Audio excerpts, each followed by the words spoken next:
The stakes are high and the competition's fierce. Starting this Friday on TNT, television history will be made as 4 everyday cooks will have a chance to have their dish appear in America's favorite restaurants across the country the very next day.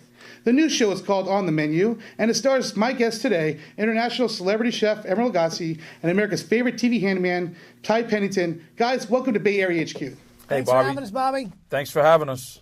Oh, it's a great pleasure to have you guys. Well, I'm going to tell you what right now, guys. Guess where I'm taking my date this Saturday night? It's going to be Chili's, because that's where the first dish is served from this competition. That's right. Can you guys tell us? Yeah, it will be amazing. Can you guys tell us what you like most about the show, each of you guys?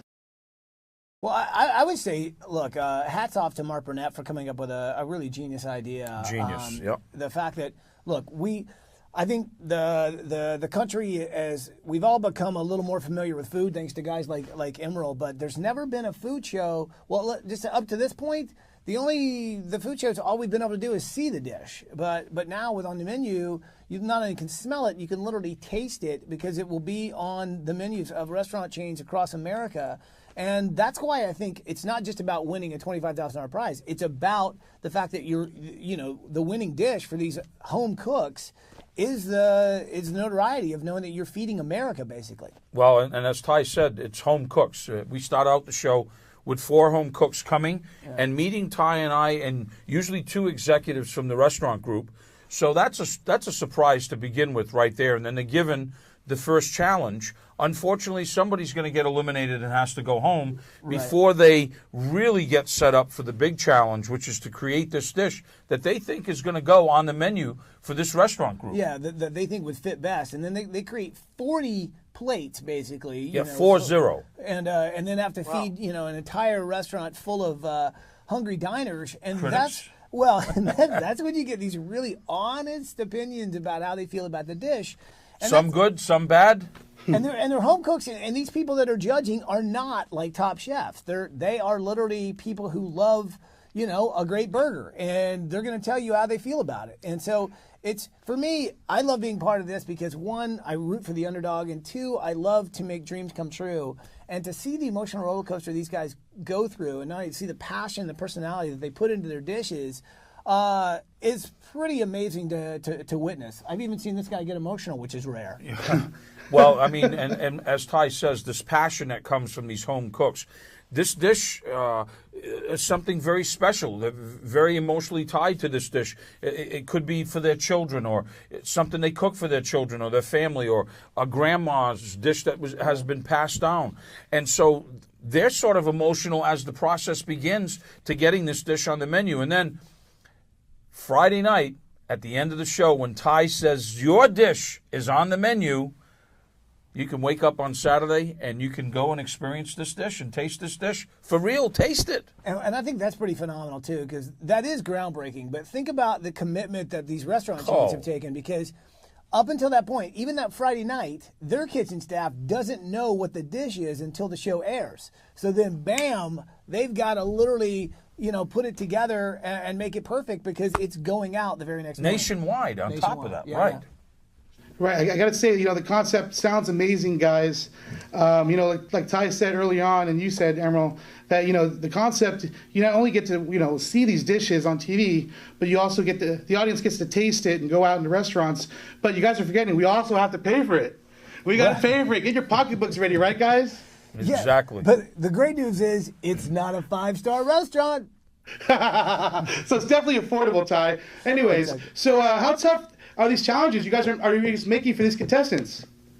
Well, there's some interesting ones. I mean, there's some that has just put a guacamole on the dish. And let's just say a lot of blood, sweat, and there's tears went into it. A lot of cuts and a lot of visits by the medic. So these are deep fried pickles.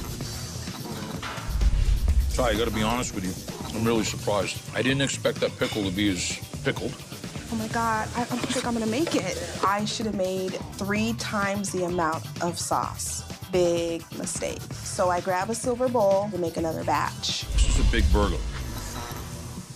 A lot going on. A lot going on. Lauren, can you come and hit these with green tomatilla? There was a lot in there. Pretty hard to eat. Oh, we are running out of lettuce. What? 2-minute warning!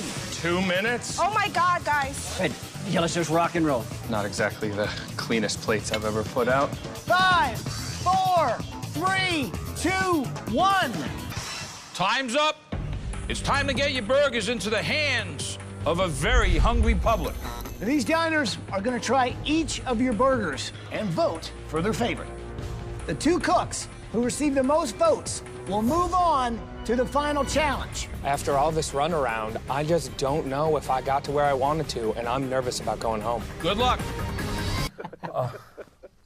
Emeril, now Ty's used to making many Americans' dreams come true on his show.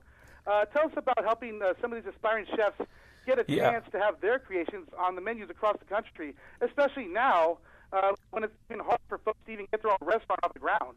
Yeah, I mean, the evolution of what's happened in America and American cuisine in the last 30 years has been phenomenal. But to see these home cooks, and for me, to be able to mentor them and give them, because without tipping the scale, are you sure you really want to use coconut, or have you really used, lemongrass before, et cetera, is really, and we kind of do this together. And we're kind of helping him without tipping the scales, like I said. And it's interesting to see the process that they go through. And then as we come to the finale, the ending, it's amazing, Bobby. Well, right, exactly. And on the lighter side of things, guys, and I know you guys are football fans. Now, Ty, what's harder these days? Breaking the news to one of these chefs about elimination, or breaking the news to Emeril that the Atlanta Falcons are a better football team over his New Orleans Saints? So you did your homework, Bobby. Unfortunately, Emeril, I did. But Man, that's the best question I've had all day. Yes, I mean, we're off to a tough start. I don't have any answers. I wish I did, but hopefully this Sunday, things will change. We'll play Tampa Bay. All I can hope for is that Sunday. All I can hope for that we have a division playoff in New Orleans where you can also enjoy the game and the food. That will be great. All right, well, guys, just as the football players and fans are passionate about their teams, these everyday cooks are passionate about their food. Guys, talk about how passionate these chefs are. I know, Emeril, you always said that you could teach someone to cook, but you can't teach someone to be passionate about cooking. How passionate are these chefs and the contestants? You're absolutely correct. You can teach somebody, how to cook, but you can't teach somebody about passion. Is absolutely correct. These folks that come on the menu have a lot of passion, I'm going to tell you. There's a meaning, whether they're doing it for their family, themselves, of course, maybe they're doing it for their father. It's amazing because it's all walks of life. It's all regions of the country. The age group is all over the board, so you just never know what's going to happen. There's been childhood memories, and there's been, this is a dish that I cook for my family and friends, and I'm going to kick it up a notch now and do it for you and Ty. It's really pretty amazing. Yeah, there is. Great. Thanks a lot, Emeril and Ty. Last question. We're based in San Francisco Bay Area HQ. What do you guys like most about San Francisco Bay Area? Wow. Well, I love the food and the people. And then when you throw in all that great architecture that you have with the ocean, I mean, what's not to love? Well, I mean, San Francisco... Exactly. Yeah, San Francisco. You got some good stuff in Atlanta, and you got some good stuff in New Orleans. Thanks for joining us today, guys, and good luck on the show. Thanks, Bobby. Thanks so much. We'll see you Friday night. All right, thanks, guys.